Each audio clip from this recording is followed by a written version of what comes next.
Hi everyone. We're calling it a Dead Romans edition, I think. We could totally call it that, as well as maybe a few other projects. We'll see where the conversation takes us, but delighted to be talking comics, creating art, and Dead Romans with comics creator Nick Marinkovich. Nick, thank you for coming for a second talk.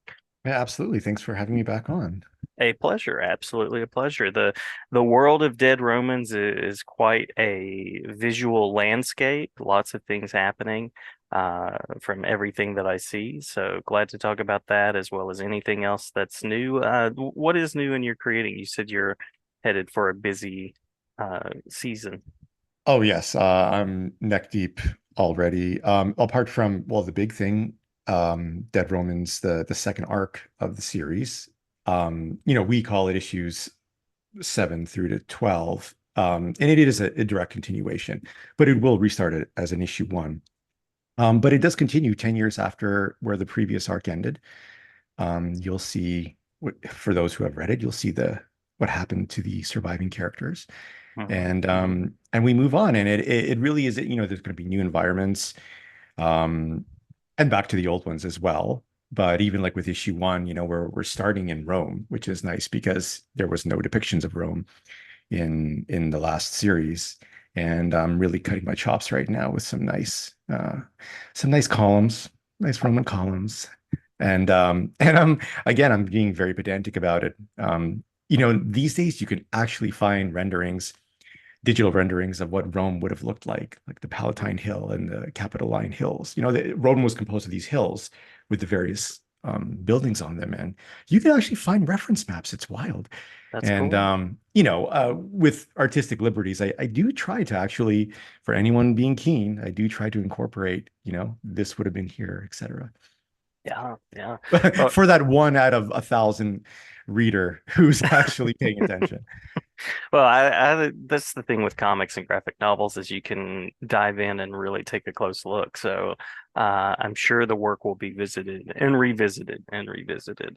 Um, so I was going to ask about what you were questioning and probing, and it sounds like a good bit of research is keeping you busy finding reference materials and things of that nature. Oh, sure. And an interesting observation, when we first started Dead Romans, probably about 2, 3 years ago now, um, this was before AI really took off, right? So Mhm, mhm, the, my references included any kind of old movies, be it like Spartacus, the series or the classic Kubrick film, Fall of the Roman Empire, Cleopatra, really a lot of the old Hollywood stuff, where they would actually make these great matte paintings. That and I found people doing reenactments, which is actually very popular mhm, on in Italy, like Civil War reenactments in the US, but mhm, they actually mhm. do and these guys are really keen on accurate costume depictions and whatnot.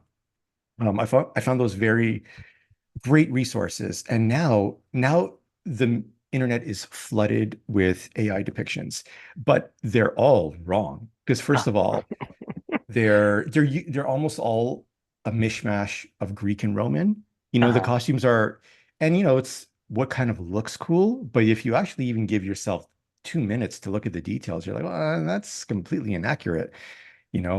So it is a lot of misinformation out there. I mean, the people doing these renderings, I really doubt they're paying that much attention to it. It's, going more for, just some nice immediate, visual attraction, which, Yeah. doesn't really hold up. And I'm trying to make it hold up. I'm doing my best.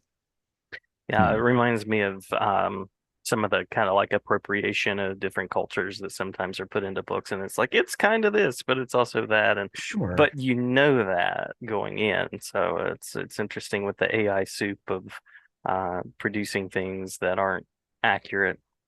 Mhm, mhm. Yeah. Sometimes I even think, should I try to, I mean, using AI is so taboo right now for anyone in creative. But I think to myself, maybe I should try to do it for reference, but it's like, it's so iffy to even jump on that. I don't want to get used to it, because it really is threatening my career in general. Yeah. But we'll see. Yeah. I mean, I've seen some genuine artists use it effectively. Hmm. So, I don't want to. right now people are so um one way or the other on it. You see this mass migration from Instagram recently because of Mhm. this new the Kara platform. And I haven't done that just because, first of all, I don't want to limit myself. And I like using Instagram. What can I say? I like looking at stupid videos all the time. It makes my day, Yeah, man. yeah. Keeping in touch with folks from the Well, past, and yeah. really, and I've gotten a lot of work through Instagram. So I don't know, like all these crusaders being like, oh, I'm going to remove all my stuff from it. Like, come on, guys, let's be realistic and like notch down the egos a bit there. Yeah, If you're yeah, flooded with work, you're not going to lose any by using both platforms. yeah. Anyway, that's my more easygoing take on it. Yeah, in the past week, I've seen a lot of people go on Kara, and I'm on 4 or 5 now. So I've been sort of mulling that the past week. Do I want to head over to Kara and check out what's happening there? So we shall see. We shall see. I'm a Yeah. teacher and I have summer, so it might happen. We'll see. I mean, I'm going to join up eventually. It's just I'm not going to leave the other platforms. Yeah, You know why? I think that's being completely obtuse. yeah. Well, interesting to sort through, and it raises questions of, reference materials and places to go. But it sounds like you're following a really thoughtful breadcrumb trail and making sure that everything that's in the book is accurate as at least as much as possible. I try. I know, my faithful collaborator Fred, he's he likes it, but at the same time he's like, just get the pages out. And I get it. I Yeah, get his perspective 100%. But I'm a big believer in the motto that, no one remembers how long it took in the end, yeah, only if it's a great product. yeah, yeah. Um, so I was going to ask, and this is, I guess, more of a technique question, how you sort of go about capturing that world and bringing it to the page, kind of creating the world of Dead Romans and uh, bringing everything into place the way that you want it to be.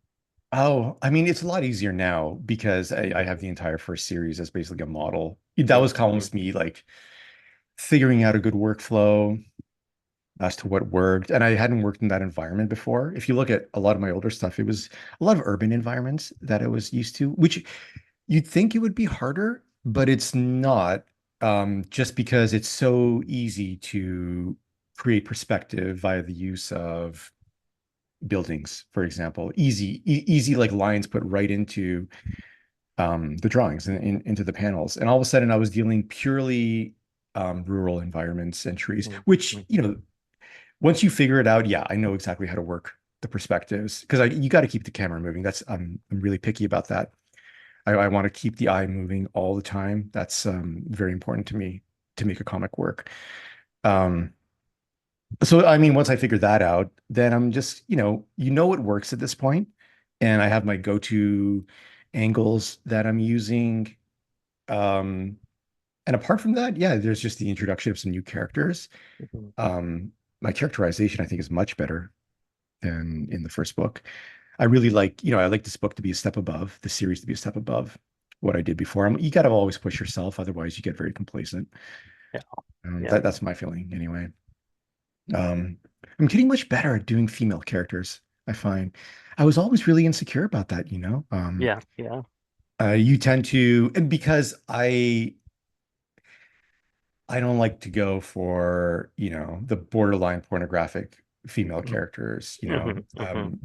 They look like what they should look like. In Honoria in this case, she would be a very athletic person, but I didn't, give her, boobs that are larger than her head, like a Right, right. typical anime character.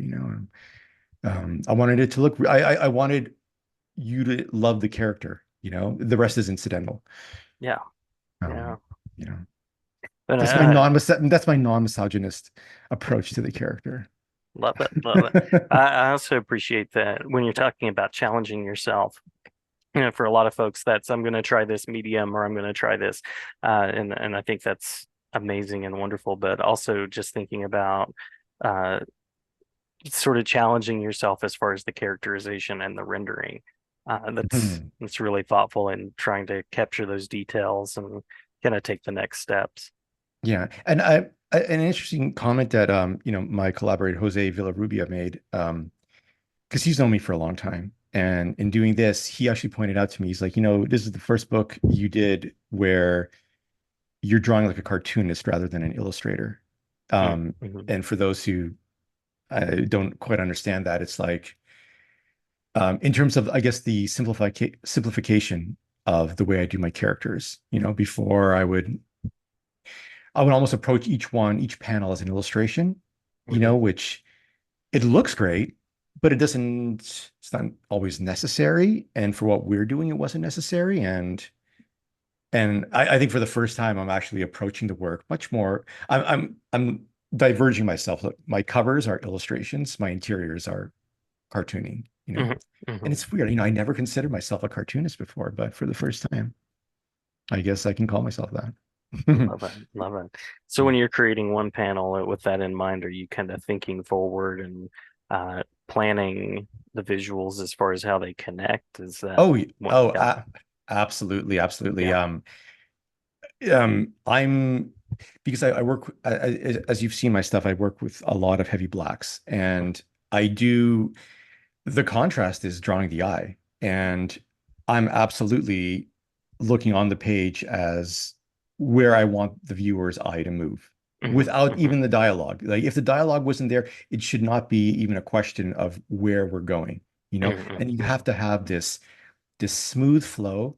It should be easy on the eye, and it should be very instinctual.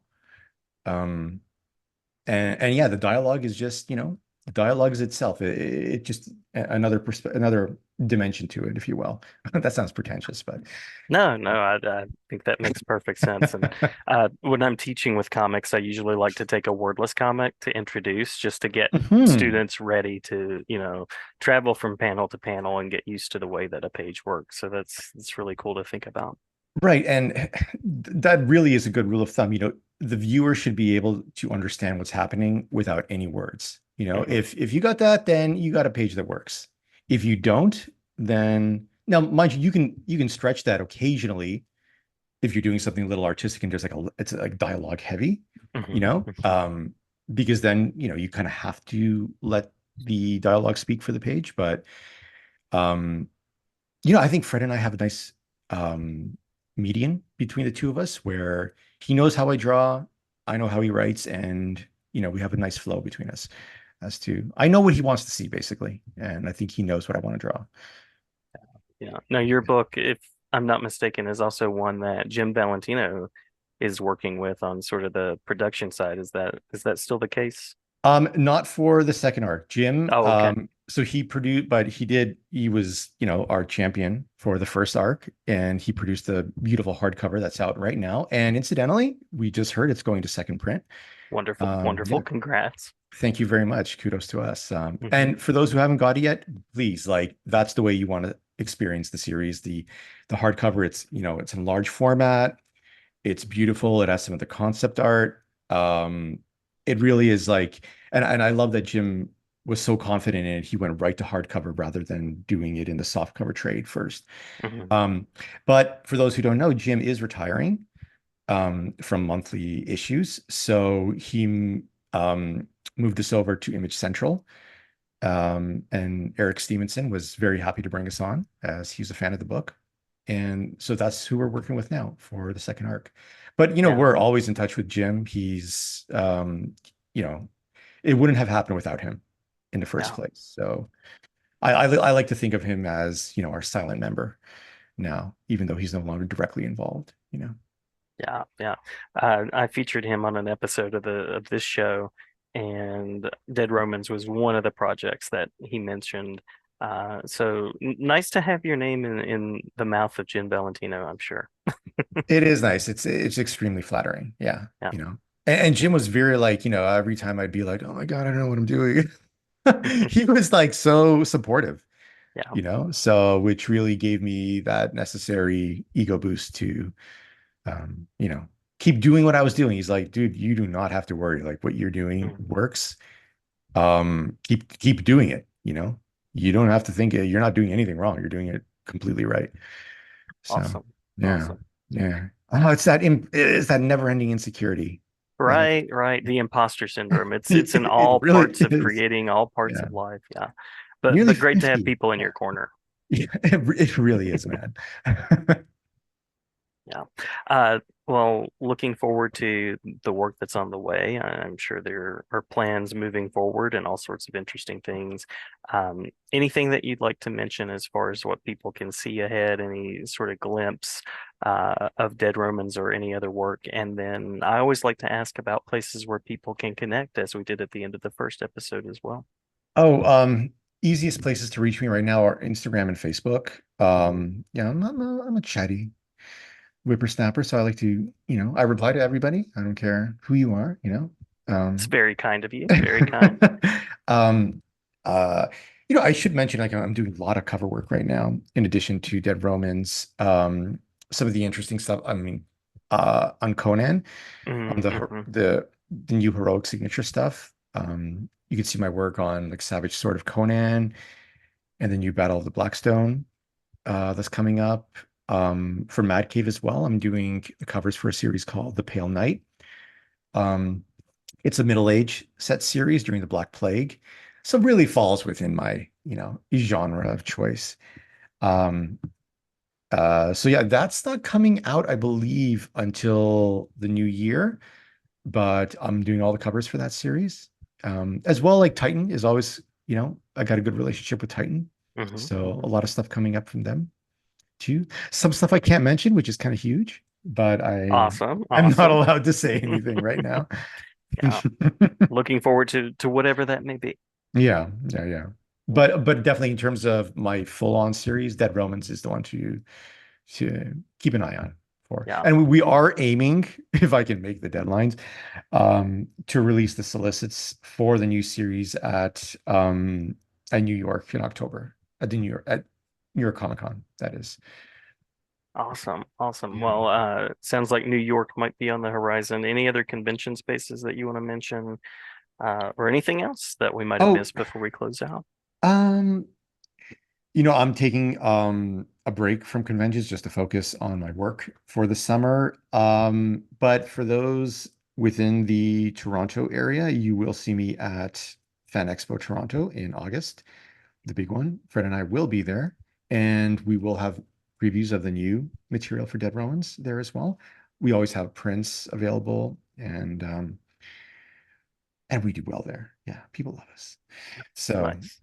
come and see us there, and and then hopefully, fingers crossed, if I can be a responsible worker, we will have some big news come October. Yeah. Sounds wonderful. Sounds wonderful. Hmm. Well, may the summer be restful and productive. May there be moments of creative renewal and lots of creating in between. And or maybe lots of moments of creative renewal in between the creative. That's how that works. That's how that works. But always glad to talk with you, Nick, and I appreciate you coming for a second talk. Absolutely, man. Thanks for having me again. Yeah. Anytime, anytime. Yeah. Thanks so much.